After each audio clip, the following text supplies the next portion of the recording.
Hello Crafty Llamas! In this video I'll be showing you how to increase your stitches using the yarn over technique.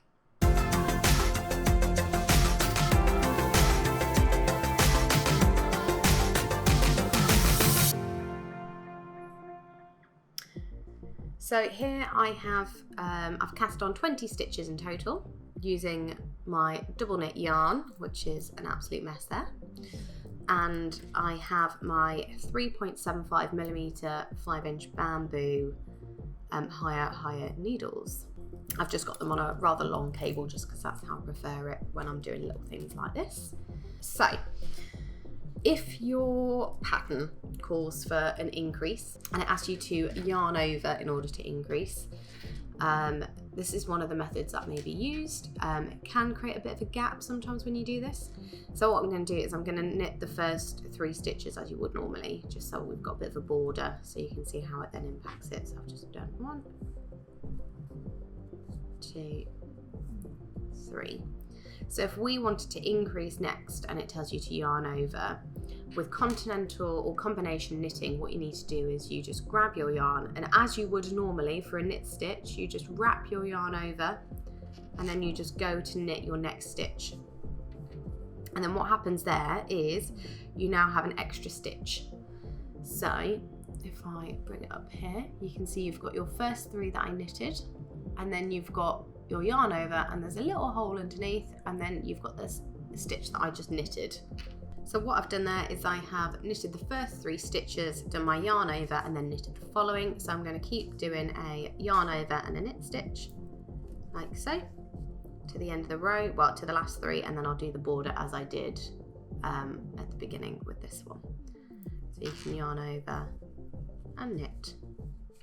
And it really is just as simple as you throw the yarn over your needle as you would usually for a knit stitch, and yeah, followed by your next stitch as the pattern requires.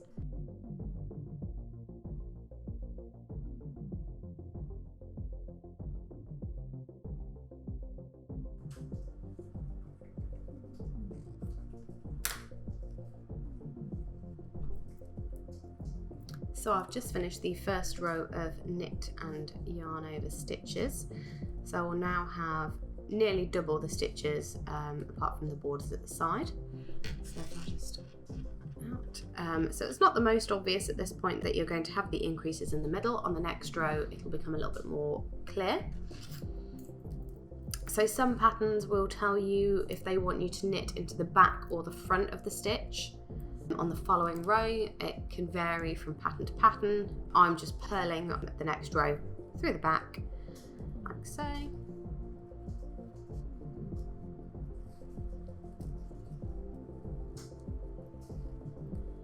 And then I will show you what it looks like once I have finished purling this row, what it comes out like. So when you get to the stitches that you've increased, it's going to look something a little bit like this. And you're not going to have that twist at the bottom of the stitch. It's not going to be secured, so it's going to look like that. So just pop your needle like that, like you would normally to purl, yarn over and pull through, and just carry that along to the end of your row, and then we'll take a look to see what it looks like at the end.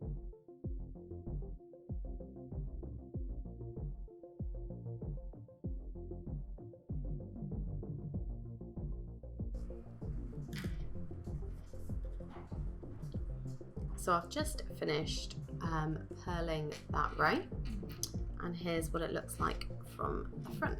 So from what it looks a little bit gappy in between. It's quite hard to see on camera, so I'll bring that up and get it to focus. There we go. So you can see that here is my increase row in the middle. So if I just pull that apart a little bit, like so, you can see just those little gaps there are from the yarn overs. So this will be a technique that's used quite a lot in things like lace knitting and patterns where you want to create a bit of a gap between your stitches, and it just creates that slight hole like so throughout, and then your new stitches will appear just above that hole. So you've got a hole here, and then you've got a new stitch in between that just appears above. There we are. So this can be quite a decorative method for increasing your stitches, and it is quite visible. So it is just one of those, you know, it will be used more as a decorative increase, like so. There we go. If you are knitting every row rather than, so working garter stitch rather than knit stitch, sometimes it'll ask you to knit into either the front or the back of that stitch.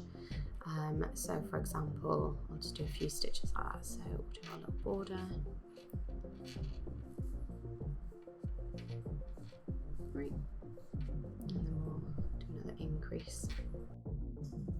And then if I just go back and I'll just knit those stitches through.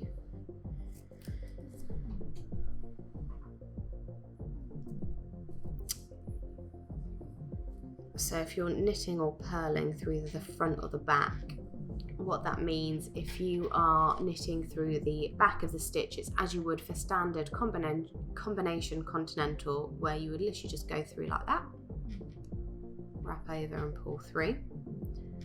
If you are going to do it through the front of the stitch, what you want to do is, this is with kind of more traditional knitting, particularly I think it's standard continental or English style knitting. What you'll do is you'll pick up the leg closest to you, so this leg here going away from you, so your 2 points are kind of going to cross a little bit at the back.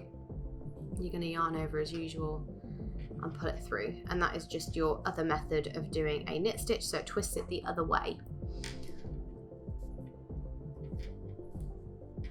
So if we do that again, so we've got a standard kind of combination continental where you just go through the leg furthest away from you, so the one at the back, you yarn over like so, and then the following one we will do as so, coming from the front like so, yarn over and pull through. And the only difference is that twists it in a different direction, so the slant of your stitch will be slightly different.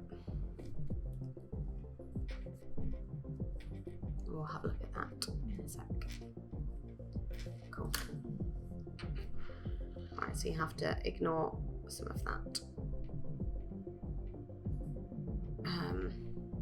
Also, because I've done that one as a garter stitch, it's going to look quite messy in comparison to the rest, but I promise it does work as it should. So if I bring this up for you, here we are. You can see I've got my bubbles at the front here, and it just changes the way your stitches lean. So that's just another way of doing it, is going in through either the back leg or the front leg of the stitch. Sometimes a pattern will specify, sometimes it won't, and it is pretty much completely up to you which way you do it. It is just your choice. Figure out what works best for you and go from there. Yeah, and that is how you do yarn over increases. If you enjoyed this video, please let me know by commenting below and liking it. We do have weekly videos, so do please subscribe to my channel. Our social media handle is Crafty Llama UK, so you can find us on various platforms using that. Please tag us if you attempt anything in this video, and of course you can purchase all of the tools used in this video on my Etsy shop, which I will link below.